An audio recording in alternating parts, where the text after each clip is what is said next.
Alright, for the presentation today in partial fulfillment of supervisor management course with the Managing Institute of National Development. My presentation this evening will be on the installation of drip irrigation in field, right? So our objective for today is by the end of this session, you guys will be able to effectively identify the components needed to install a drip irrigation system. Effectively install the drip irrigation system in the field plot with a demonstration of at least 90% accuracy, and express an appreciation for the integration of drip system in farming activities. So before we go into the meat of the matter, I'm going to have a bit of brain teaser. So this question, right? I move without legs, touch without hands, and speak without a voice. What am I? Water. Alright, so Miss Brown says water. Any other answers? A wind. Wind. Alright. Move without legs, touch without hands, speak without voice. What am I? Here. Alright, let's find out. It's indeed water, so Miss Brown. Miss Brown is right. And in order for us to do irrigation, water is the primary thing that we need. It doesn't make any sense we have all these fancy stuff here and we don't have any water. So water is key. So what is irrigation? Irrigation is the artificial application of water to land to support crop growth, right? And this is an effective way in which we can manage our water. So we have different types of irrigation. We have surface irrigation, we have sprinkler irrigation, we have subsurface, and we have drip. But if you look at these three, surface, sprinkler, subsurface, you can see that it takes a lot of water. But with this drip irrigation system, one of the advantages is that you use less water and the plants will get water at the root, directly at the root of the plant. So a drip irrigation system is a method that slowly drips water to plant roots through plastic tubing and emitters. So this is the plastic tubing that we call a drip hose, right? So on these drip holes, you have some little emitters inside. You can see the impression here if you come close enough. And there's a very small hole here that the water would come through. So you would ensure that your plant is exactly around this area when planting, right? So the components of a drip irrigation system. So you must have a water supply, and that is available water provided to the plants, and that can come from rivers, reservoirs, wells, places like that. You have the main hose. So the main hose most time is typically a bigger hose than the drip hose. So this would lead the water from the water supply, right? You have the tubes and connectors. So after you have your main hose, you're going to use your connector to attach the drip hose to the main hose, right? We have our drip emitters as well, as was seen on here already. We have our filters. Filter indicates where you're getting chlorinated water or water from the river. What this filter does is to reduce the amount of residues that go into the drip hose, because excess residue can block the hose. We also have pressure valves, and pressure valves are mostly used to regulate the amount of water that is given, right? So tools that you need to install your drip irrigation system, right? So you need to have an hacksaw or some sort of PVC cutter to cut your pipe. As you can see, this one was pre-cut. You need to have your hole puncher. This is what you're going to use to punch your hole in the main hose to attach the drip hose.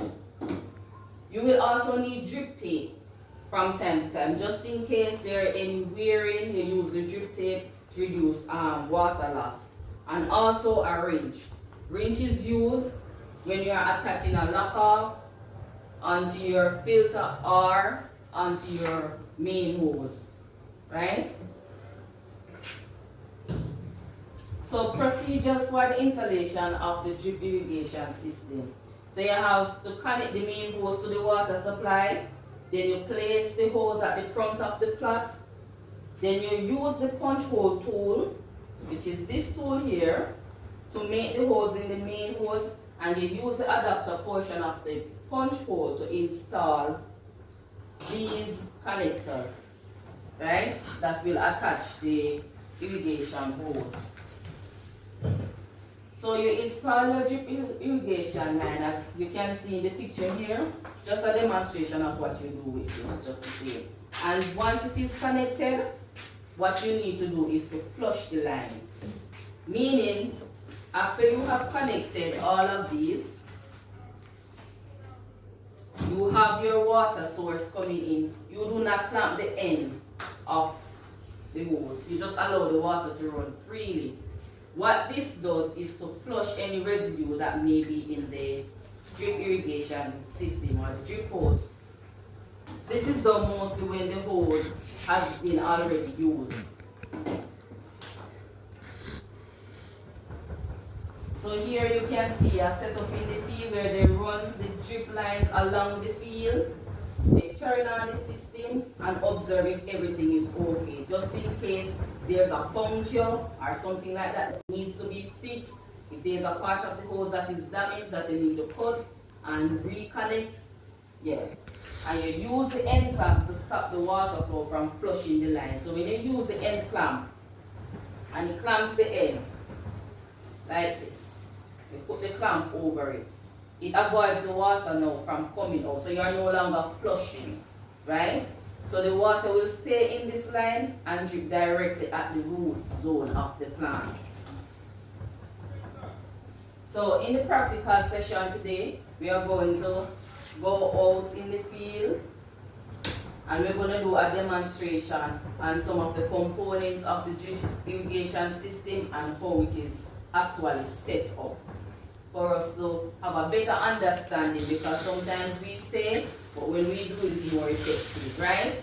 So for the second part, for practical session, we're going to go out and we're going to use all these tools here.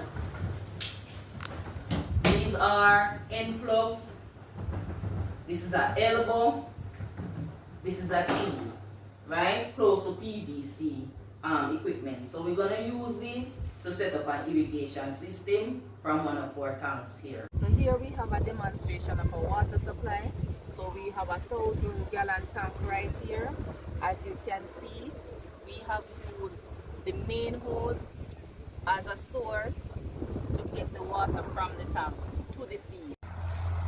So after we have attached our main hose to the tank, what we need to do now is to connect another hose that will lead the water into the field.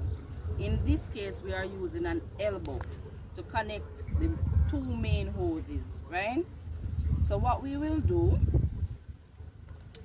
this is one section of the main hose, as well as this is another section of the main hose. So what you do is to put the two of them together, make it as tight as possible.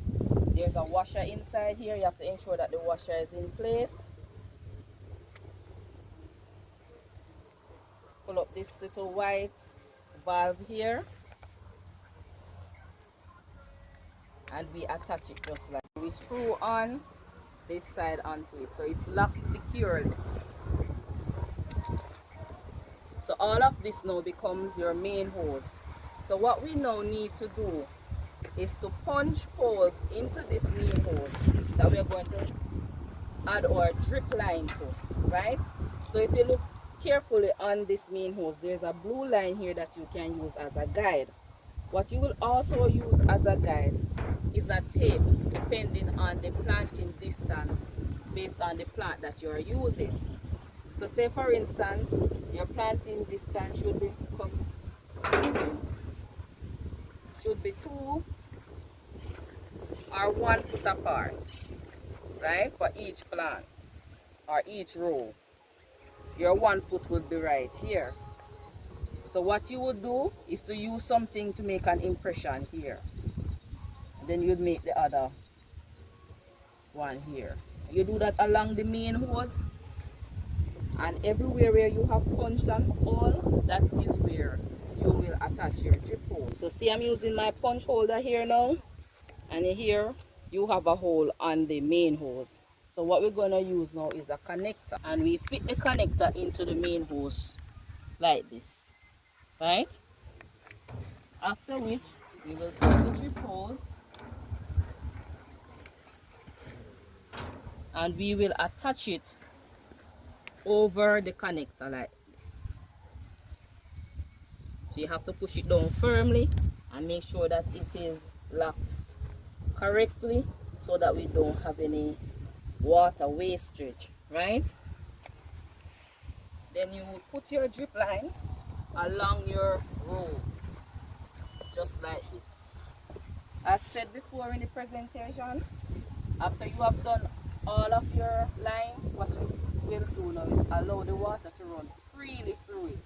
So any sediments or residues that may be in the main hose, it will be totally flushed, right?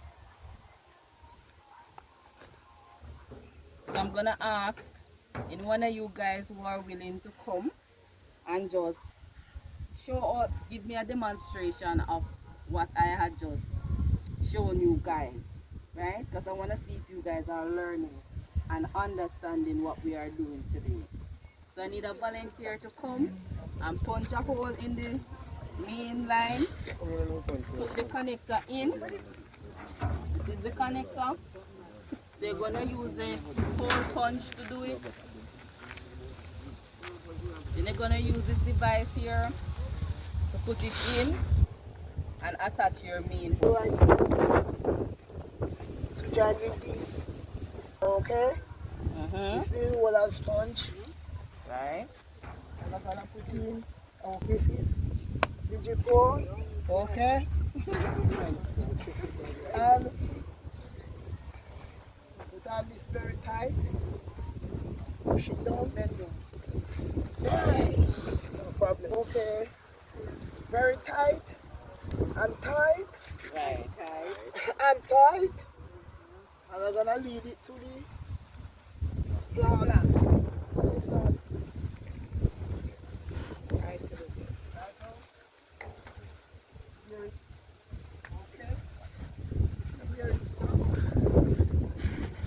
Right. Very good, Miss Walton. Very good. One more volunteer, please. Right here. Yeah, 1 foot apart. The planting distance is a foot apart, right? This part right here, the sharp edge. We used to bore the hole Yes. on the blue line. Right. In that side. And what are you gonna do now? With the hose, the irrigation hose. Right. Panic it. And to this part, firmly down. So you run the irrigation line along the ridge or the row in which the plants are planted.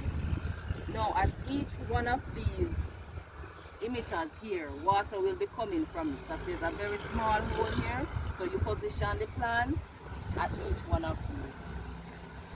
Right? So thank you guys all for coming today as I have gone through drip irrigation with you guys.